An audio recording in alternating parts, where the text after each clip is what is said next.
В журналистику я пришла в 2004 году и начинала с телекомпании «Новый век». Сначала корреспондентом, потом была телеведущей. Дальше я продюсировала некоторые передачи, а потом меня повысили, назначили руководителем рекламного отдела, которого, кстати, тогда еще не было, его приходилось поднимать с нуля. Поэтому я, работая в телекомпании, кстати, я еще параллельно писала иногда статьи в еженедельник «Плюс Информ», поэтому я умела делать и телевизионные материалы, и писать статьи и продавать рекламу.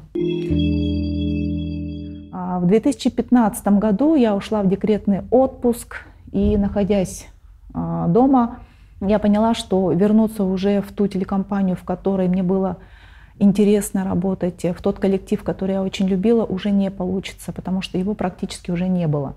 И встал вопрос о том, чем заниматься после декрета. Но у меня был один вариант – это устроиться в какое-нибудь государственное учреждение в качестве пресс-секретаря. И второй вариант – попробовать открыть свое дело. Так как я, в принципе, никогда не работала на государственной службе, а телекомпания меня вообще, в принципе, приучила к свободе, у нас был очень хороший руководитель и главный редактор. Конечно же, я остановилась на втором пути. Тем более меня поддержали, мы друг друга поддержали, да, мои подруги и коллеги, с которыми мы тоже там работали в телекомпании, которые тоже подумывали о том, чем бы заняться. И вот мы вместе решили, посидели, подумали, решили, а почему бы и нет, почему бы не заняться и не открыть свое дело. Рассматривали разные варианты, но все-таки остановились на том, что если ты идешь в бизнес, то нужно заниматься тем делом, которое ты знаешь. Это как бы наилучший вариант, но не обязательный. Я знаю случаи, когда люди открывали бизнес в той сфере, в которой они вообще ничего не понимали и были очень успешны.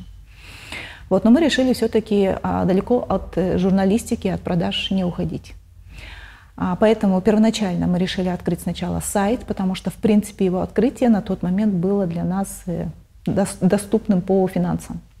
После него мы запустили рекламный буклет, который понравился рекламодателям. Ну а потом, естественно, мы реализовывали себя как продажники, а хотелось реализовать себя в том числе и как журналисты, хотелось писать и творить. Поэтому, посовещавшись, решили, что это будет не газета, потому что газет у нас в республике достаточно на разные темы. Решили, что нашей Туве, нашим женщинам, девушкам не хватает хорошего глянца. Выпустить журнал – это не просто написать, сделать. Нужно же сделать макет. Нужно, чтобы этот макет разработал дизайнер. Нужно, чтобы верстальщик его сверстал. Нужно потом найти типографию, которая распечатает в необходимом качестве этот макет.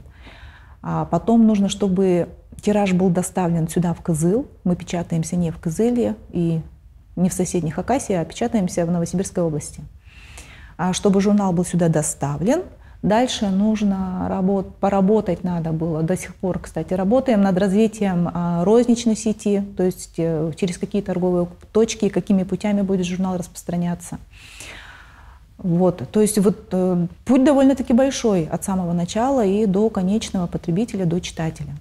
Хорошего продажника найти крайне тяжело. Хороших журналистов тоже немного, и они уже где-то работают. А когда ты открываешь новое печатное издание, соответственно, ты должен кого-то позвать, пригласить, переманить. Но нам было проще в том плане, что я и мои коллеги, мы умели и продавать, и мы умели писать. То есть, по сути, мы могли делать все то, и были теми работниками, которых другому человеку, который не имел бы отношения к средствам массовой информации, пришлось бы искать. Нам же не пришлось никого искать. Первоначально, конечно, такой промежуточный этап, это был такой небольшой маленький журнал «Визитница Тувы». Там было очень мало нашего собственного контента, в основном реклама. Вот. Но зато мы смогли за этот период набрать ту необходимую сумму, которая позволила нам потом перейти и открыть полноценный уже журнал. в 60 страниц. И в 2018 году мы поменяли название, решили, что мы будем называться «Тувиночка». Это слово пришлось всем по душе, потому что оно ласковое, доброе и очень хорошо отвечает концепции вообще нашего журнала. А концепция, она такая. На тот момент нам показалось, что очень не хватает позитива. Очень не хватает. Потому что если где-то что-то о Туве выходит, особенно если это касается федеральных агентств, то, как правило, почему-то подхватывают только негативные новости. А нам же хотелось рассказывать о том, что в Туве живут замечательные люди, талантливые, прекрасные. Поэтому мы решили, что наша направленность будет, основная цель — это формирование положительного имиджа нашей республики. И мы отказались полностью от политики, полностью от негатива, криминала. То, что, хотя на самом деле мы знали, что это популярно, мы сознательно от этого отказались. И решили, что будем писать истории о людях, будем находить, и не обязательно о медийных, будем писать и о простых, но интересных, добрых, что-то совершивших в своей жизни, да просто воспитавших достойных своих детей. Для меня бизнес, конечно же, это и доход, как источник дохода. Потому что если бизнес не приносит доход, это не бизнес, а это хобби. Это просто увлечение. Также для меня бизнес — это дело, которое должно приносить радость и удовольствие. То есть ежедневно вечером, возвращаясь домой, я должна чувствовать радость от того, что я сегодня сделала.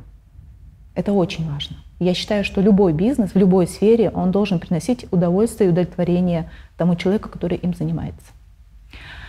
И в-третьих, все-таки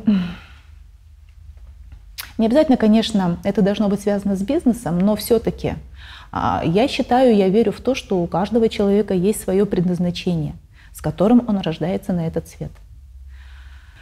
Успешный человек — это прежде всего человек, наполненный позитивом. Человек, который светится, который с жаром, со страстью рассказывает о своем бизнесе, о своем деле, о своей работе. То есть человек же может быть успешен не только в бизнесе, он может быть успешен и вообще, в принципе, на любой работе, делая свою карьеру. Вот это вот для меня успех. А успех, конечно же, он связан и с финансами. То есть если бизнес приносит удовольствие в моральном плане, но при этом в финансовой части он только забирает, но не дает дохода, значит, здесь нужно поработать, нужно обратиться к специалистам, нужно выяснить, в чем причина. И если все-таки оказывается, что это не тот бизнес, который вообще в принципе может приносить доход, а я не знаю, есть ли такие виды бизнесов, может быть и есть, а может быть и нет, ну, значит, надо что-то поменять. Ведь у человека много талантов, и он не обязан заниматься всю свою жизнь только одним делом и только в одном направлении. Все зависит от того, что человек хочет. Нужно прислушиваться к себе и нужно себя понять, что же я хочу. И в то же время очень важна та цель, которая, внешняя цель, как я ее называю. Если человек, работая в бизнесе, думает только о том, как бы самому обогатиться, то есть все его мысли заняты только о том, как бы мне для себя приобрести дорогой автомобиль, как бы мне для себя приобрести там дорогую квартиру, съездить на дорогой курорт, то мне кажется, что в этом плане он как вампир, только он забирает всю энергию у себя. А когда же человек равномерно и гармонично распределяет вот это желание, направляя его и на себя, и на тех работников, которые у него работают, достойно им оплачивает и уважительно к ним относится. Если он думает о том, а что же я могу сделать для города, в котором я живу, если он думает о том, ну, если более масштабно там, для республики, для страны, а может быть и для всего мира, то в этом случае, мне кажется, будет обязательно мощный отклик от Вселенной, и он в ответ получит такой заряд, что успех просто будет рядом с ним всегда.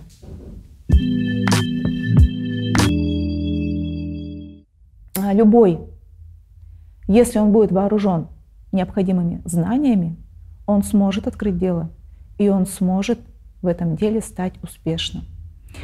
Что касается предпринимательской жилки, о которой очень многие говорят, что у меня нет предпринимательской жилки, я не смогу стать предпринимателем.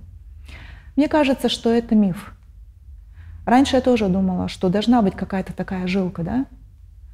А после того, как я пообщалась со многими предпринимателями, в том числе и со своими клиентами, и со своими респондентами, у которых брала интервью, я все время пыталась понять, что он такого делает, почему у него все получается. И оказалось, что практически всех объединяет одно. Они все